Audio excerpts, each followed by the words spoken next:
Ultimate ব্যাপারটা হচ্ছে বাস্তুর ভূমিকা। যে কোনো রিলেশনের ক্ষেত্রে হোক বা যে কোনো প্রফেশনের ক্ষেত্রে হোক, বাস্তুর একটা বড় ভূমিকা থাকবে।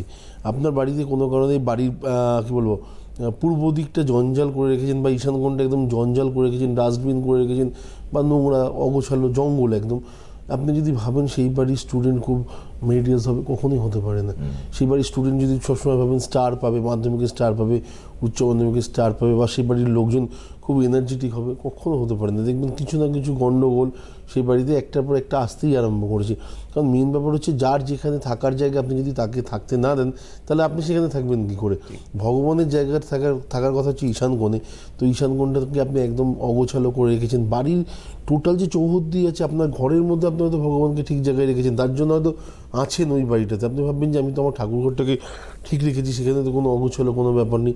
না, ঠাকুরঘর যেখানে রেখেছেন সেখানে তো অবশ্যই ঠিক রেখেছেন বলে আপনি বাড়িটার মধ্যে এখনও আছেন এবং বাইরেটাকে অপরিষ্কার করে রেখেছেন। বাইরেটাকে পরিষ্কার করুন, আপনার বাড়িতে দেখবেন আপনি যদি ওই অবস্থায় যদি কোনো কারণে ভাবেন ছেলে ডাক্তার হবে, ছেলে ইঞ্জিনিয়ার হবে, বা আগামী দিন ছেলের লাইফে হয়ে যাওয়ার পর অনেক উন্নতি হবে, কিচ্ছু হবে না।